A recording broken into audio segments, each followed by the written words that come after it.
What's a secret you'll never tell your partner but are willing to tell strangers on Reddit? When I was 14, my grandma passed away. For years, I had been bothering my parents for my own gold necklace. Well, Gram had a little bit of money and she gave me the $300 for a gold necklace in her will. It was my pride and joy. I had it around my neck for 17 years before I met my wife. It was off my neck maybe 3 times in those 17 years. My wife knew how much it meant to me and asked to wear it once. Well, it never came home. She had lost it somewhere or it had gotten stolen. I was distraught like crazy for 3 or 4 days while we turned our house upside down looking for it. Inevitably, I gave up, but she was very bothered by it all. So, I decided to go to a pawn shop and buy the closest I could get to an exact duplicate, and then I told her that I had found the necklace in the couch cushions. To this day, she thinks that I found my necklace from my grandmother, but this is actually version 2. I never paid for her engagement ring. I went to a custom jeweler to have her ring made. It's a beautiful piece, and she loves it dearly. And it certainly wasn't cheap, appraised and insured for around $10K. The jeweler was dealing with a lot of family issues at the time, and was incredibly disorganized. I went to pick up the ring and brought my checkbook to pay for it, and when she handed me the ring I took it out and asked her who to make the check out to. She said, "Oh no, don't worry about it right now, just send me a check in the mail." I thought that was strange, but sure, okay. She then hurried off to help another customer and I left. But she never told me what the final price was. For the next 6 months, I texted and called the jeweler asking, "Hey, just tell me what amount to put and I'll mail you the check." And there was always a reason she couldn't tell me. "Oh, sorry, I'm out right now. I'll find it and text you later." Her shop was a few hours away from where I live, so it wasn't feasible to stop by and handle it in person. I tried for 6 months, but after that I stopped calling, texting, and just figured I got the ring for free. I wouldn't tell my spouse, because I don't want her to think I took advantage of the situation or that somehow the ring isn't as meaningful because I didn't pay for it. That she killed a cat. She's very much a cat person. Once she picks me up from a friend's house and driving through town. A cat ran in front of us and we heard a thud underneath the car. She screamed and looked in the rearview mirror and we seen the cat stagger into a driveway. She was very upset and convinced she killed it. I told her no, the cat clearly ran across the street and is probably fine. She was meeting some friends and I was taking the car home, so she said would I check the driveway of that house on my way home to make sure the cat was okay. I said I would. I drove back that way and parked a few houses down and looked in the driveways, and there it was, lying motionless, sprawled out on the ground. Oh shit. Part of me was thinking just go home and say you've seen it happily licking its anus, but curiosity got the better of me. I wanted to check to make sure it was still living. The problem was it was a gated house that was also a B&B, so I didn't want to just wander in on someone else's property. So I rang the phone number on the sign at the side of the road. By this stage I'm thinking, what the hell are you at? You should have been home long ago, but I was on autopilot and just went with it. The owner answers and I tell him there's a possibility dead cat in your drive. Do you mind if I come in just to check it's okay? The guy is like, yeah, I guess. It's just I'm out of town and there's no one here, but it's fine if you want to let yourself in the side gate. He also says thanks, so at this point I have to do it. I'm too far in now. I let myself in and walk over and there she is, a big dead cat. Oh balls. Well, I'll just tell my wife the cat wasn't there and we can forget about the whole thing. Except the owner now knows there could be a dead cat on his property. And when he gets home and sees it lying there, he's got my number and will know I just left it there. So now I have to make a decision. Do I leave this dead cat here or do I take it away? And if I do, what do I do with it? Across the street is a store, so I walk over and buy bin bags and rubber gloves. Make my way back over and scoop the fluffy corpse into a bin bag.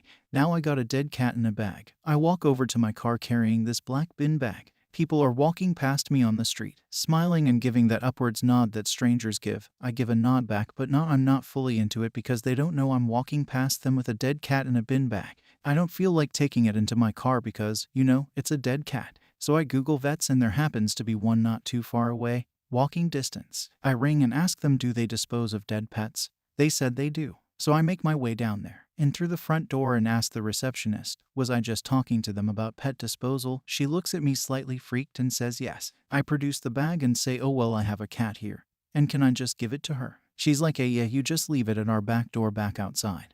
And charges me 50 quid for the pleasure. I walk back to the car and sat there for at least half an hour in silence and as still as a dead cat, trying to process the last hour of my life. I text my wife and say, no honey, couldn't find the cat. She must be fine and ran off somewhere safe. See you at home 30. That he legit saved my life. He's a nervous, humble guy who doesn't like undue pressure or praise. So I keep it to myself just how bad off I was before he showed up. Because even in the aftermath of my mom's death and even in the face of some pretty nasty health problems, I was very, very good at smiling and being charming.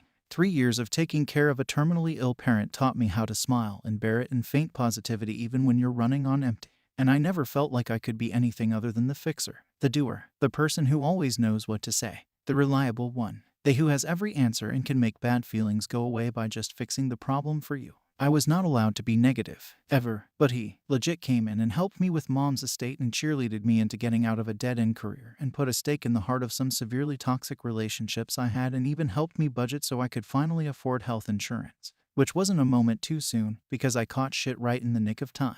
And he just kind of did it. In his mind, it was nothing much because you were on the right track. But you had a lot on your plate and needed help, and I just nod and agree because what else do I say? I actually wasn't. I was just going to let myself die because I was exhausted and miserable, smiles aside. Thanks for intervening. The time I had intercourse with a snowman in a ditch behind my house, though it was innocent, it's not something I'd talk about with anyone except the thousands of Redditors and millions people who saw the story I posted here that someone put on YouTube. Anyway, I guess I could tell it again. So, I believe it was March 1993 and a huge blizzard swept the East Coast. I was young, bored, and extremely horny. I didn't know then what exactly it was that I was feeling but knew that it was normal for my age. Well, we were out of school for what must have been 3 weeks but felt like an eternity. I wasn't around anyone my age.